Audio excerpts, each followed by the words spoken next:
heard for years, there's no place more beautiful, and I agree. Saw some things that you don't see in normal places, I'll tell you. And this is not a normal place when you have a lousy senator like Murkowski.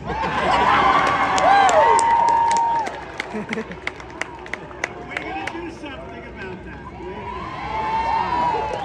And as you know, I'm here for two reasons: to support great candidates and to fulfill my promise to Alaska that I was going to come here. You know that, right?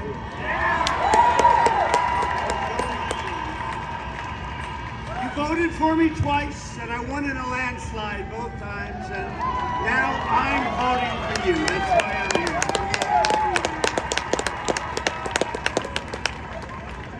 And also, as you probably read or heard, my grandfather spending the time in Alaska. You know about that. And he loved it, actually. 4 months from now, the people of this state are going to re-elect your terrific governor, Mike Dunleavy.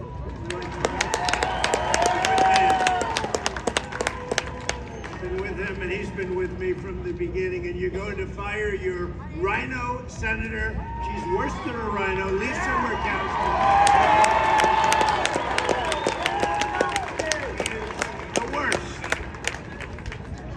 Number one bad, and we have a couple of real bad ones, but she's by far the worst.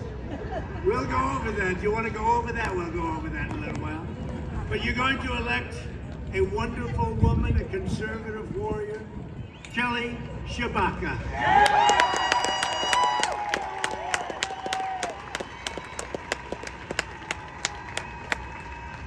I think they like you, Kelly. They like you. And you're going to send the great, legendary Sarah Palin to the U.S. House of Representatives.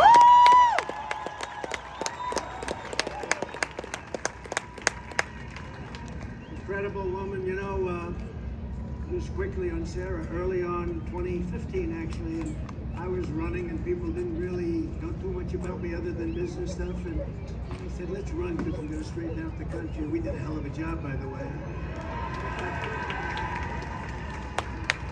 But Sarah was hot as a pistol, and everybody wanted her, and that they just wanted that endorsement. And she was with somebody else, and I figured that was that, but that's all right. But Sarah came out of nowhere, and she said, the one I like best is a guy named Donald Trump.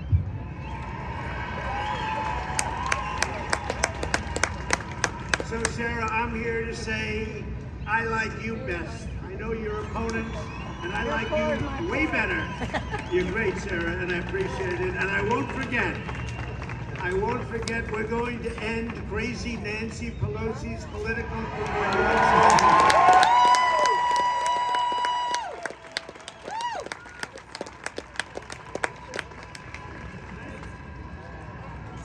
You could take the 5 worst presidents in American history and then put them all together, mix them all up. And they would not have done the incredible damage that Joe Biden has done to our country in less than 2 short years. The contrast between the Trump administration's amazing success and even the other side says we gotta hand it. As you know, last week we had a lot of success in many ways. A place called the Supreme Court. You saw what happened?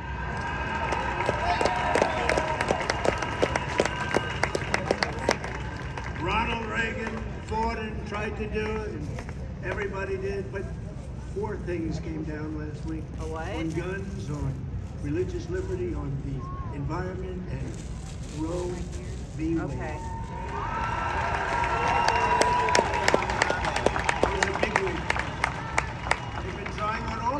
They've been trying for many, many decades. I like the contrast between the Trump administration's amazing success and Joe Biden's breathtaking failure could not be more stark. You don't have tank tops? So let's look at the facts. Yeah, he's the only one that had them. I got gasoline down to $1.87.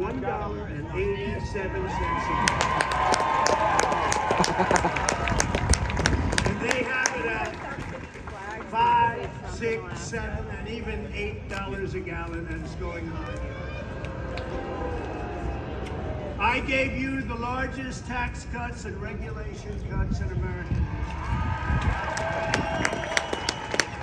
radical Democrats are working like hell to impose the largest tax hike by far in American history. You do know they're looking to raise your taxes by a lot to pay for the Green New Deal. You know, based on the Green New Deal, remember they started at 12 years. You only have about 7 years left. I don't think anybody's too worried, right? You can worry about nuclear warming, but you can't worry about the global warming. The global warming, they said the other day, I heard somebody, that the oceans are going to rise 1/8 of an inch over the next 300 years. We have bigger problems than that. We'll have a little bit more beachfront property. That's not the worst thing in the world. And they're working feverishly to pile on more regulations at levels never seen before.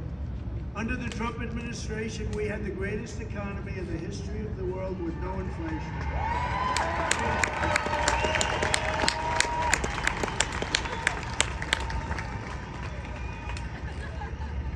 And before the plague came in from China, we had numbers that nobody's ever seen. Then we did a hell of a job, never got credit for that. More people died under Biden, you saw that.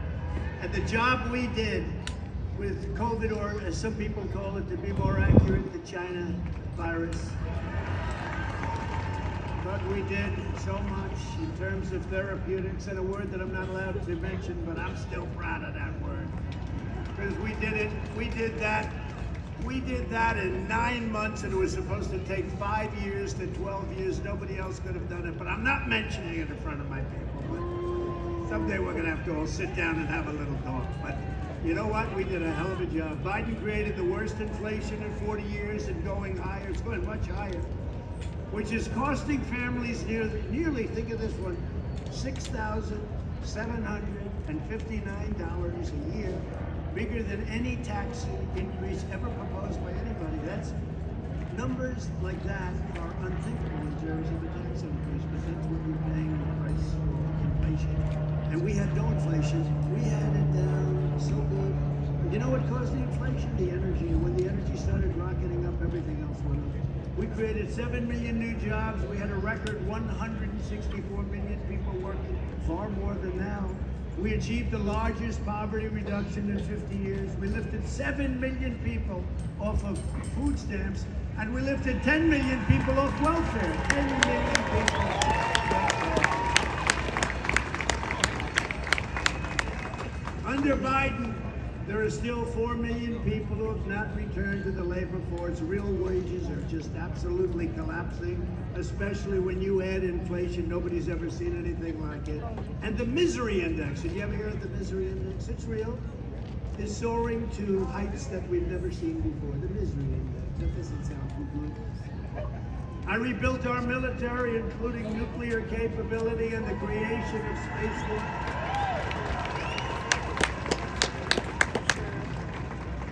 And in your case, I can say much of it has come to a place called Alaska. Did you ever hear of it? Much of that military has come to Alaska. They surrendered our strength and our effort and all of the blood, sweat, and tears. What they did in Afghanistan was the greatest humiliation in the history of our country. And remember, I got it down, I wanted out. We would have gotten out with strength and dignity. We would have taken the military out last, not first. Not one soldier was killed in the last 18 months in Afghanistan. I met with, through the telephone, a couple of times, Abdul, the leader of the Taliban. And the fake news is saying, why did you speak to the leader of the Taliban? I say, who else am I going to speak with? That's the one. And I said, Abdul, don't do it, don't do it. They were killing a lot of our people, the snipers. I said, don't do it, Abdul, don't do it. Much tougher than that, but I don't want to do it now. I'm not in the mood to do it now, because every time I think of this subject, you get sick to your stomach.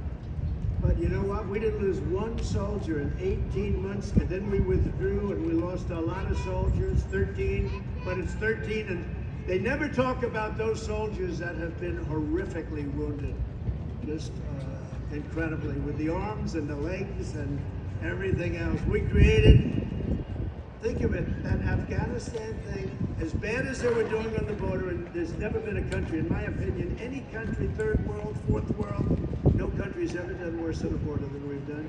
But when the Afghanistan thing happened, that was the end. That was the biggest embarrassment in the history of our country. Think of it, 13 dead, many wounded, $85 billion of the finest military equipment in the world left behind. You know, they are now the largest arms dealer in the world. Did you know that? I read the other day they're the largest arms because they're selling it. They don't need 700,000 rifles and guns, so they're selling a lot of them. 71,000 trucks and vehicles. You know what? There's not a car company in the United States that has any inventory of 70,000 bicycles, automobiles. These are 70,000, many of them are armor plated, the most expensive things you've ever seen. 70,000 trucks and vehicles were left behind. And think of that, those 700,000 rifles, the best binoculars, the best night vision. They didn't fight in the night because they can't see now, they can fight at night. Better than what we have because they have the brand new version. Airplanes, tanks, helicopters. They gave one to Russia, they gave one to China because they haven't been able to catch us in helicopters, but now they're taking it apart and they'll be able to do it also. That was the worst humiliation we've ever had. We created the safest border just 2 years ago in U.S. history. We had the safest border. Now we have the worst. We ended catch and release. We deported record numbers, thousands and thousands of illegal alien gang members. We got them out.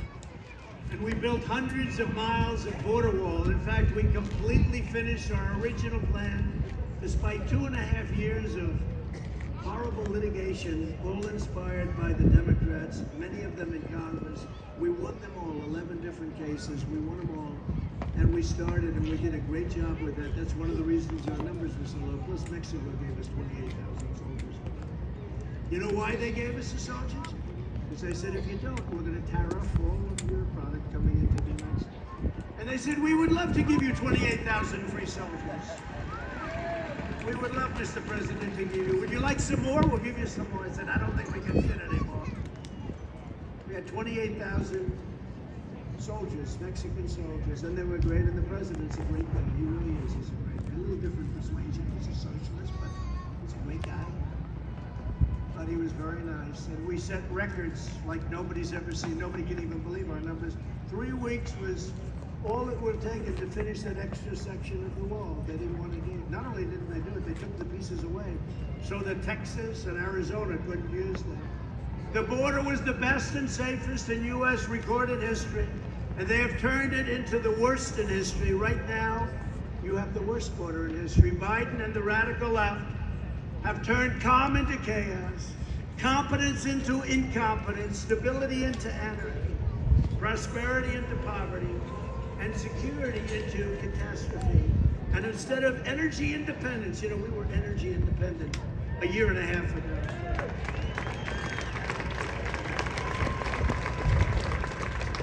Instead of energy independence, the U.S. is becoming an absolute beggar for energy. You see what they're doing? He's going to Saudi Arabia to ask for oil. He didn't like Saudi Arabia. I did. I always liked him. But he didn't like him. Now he's going there and he's asking for oil. Please give us energy. How about last week? Thousands of barrels of oil.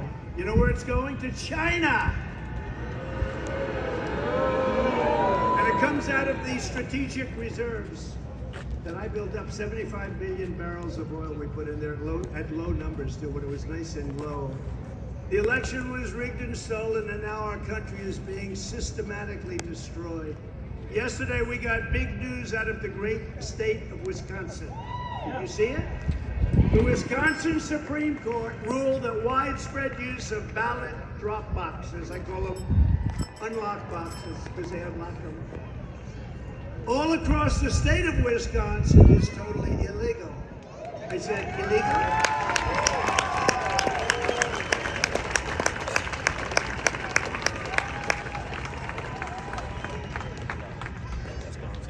So they said it was illegal.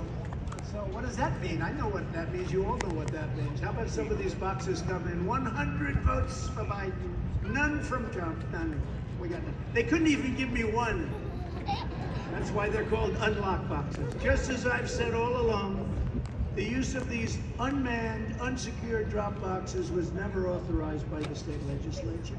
But partisan radical Democrat officials simply did it anyway. They just put these boxes all over the place and then they dumped them. In other words, they systematically violated the law to rig the 2020 presidential election. So now in Alaska, we didn't have to worry about it because we won by so much, you know. We didn't worry about it, did we?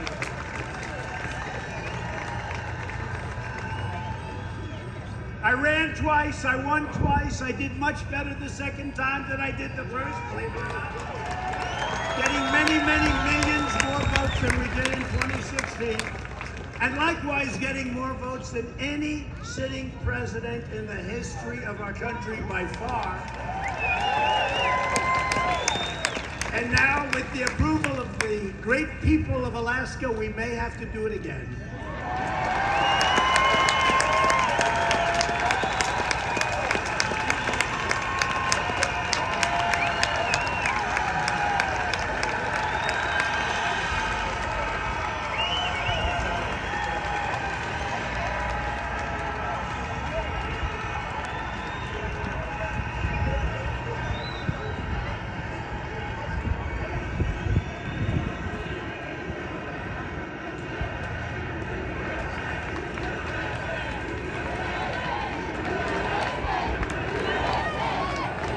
One of the most urgent tasks for the Republican Party this November, because you're gonna have the votes, you're gonna win. But you have to make sure that you watch the voting and the ballot counting. Because Kelly and Sarah, your governor, they're gonna win, but you gotta watch the ballot counting. The Democrats have proven, unfortunately, that the vote counter is far more important than the candidate. Does that make sense to you? You know, that's an old expression used by a very powerful man. I won't even give you his name because we don't need that name thrown out. They'll say Trump admires him. No, I don't admire him. But he said the vote counter is far more important than the candidate. Joe Biden. When we win, a top priority for the Republican Congress must be to end the nightmare Joe Biden has created on our southern border. Every day, the radical left's open borders policies are getting innocent Americans killed. A few months ago, an illegal alien in Florida was charged with violently beating to death a 74-year-old woman, stealing her money and burying her body in a shallow grave. They didn't know where she was. They said, but she's there. She's not there. No, they found her in a shallow grave. Last year, an illegal alien in Chicago walked into his neighborhood home and executed a person at point-blank range while his family was nearby and watching. And just this week in Richmond, Virginia, 2 illegal aliens were arrested for a plot to conduct a brutal mass shooting at a 4th of July celebration. And you saw what happened on the 4th of July with the maniac. The radical Democrats have turned our country into one giant sanctuary for dangerous criminal aliens. In the Republican Party, we believe our country should be a sanctuary for law-abiding citizens who love like we do. Like we do. As we restore the rule of law on our borders, we must also restore law and order to our streets. All Democrat run, you know that. It's one thing they have in common, Democrat run. Under Joe Biden last year, murders hit the highest rate in 25 years and probably much more than that. They don't go back any further. And this year it's going much, much higher. We're at a clip that nobody's ever even imagined before. Under a Republican Congress, we should pass emergency funding to hire thousands more police officers. We love our police officers.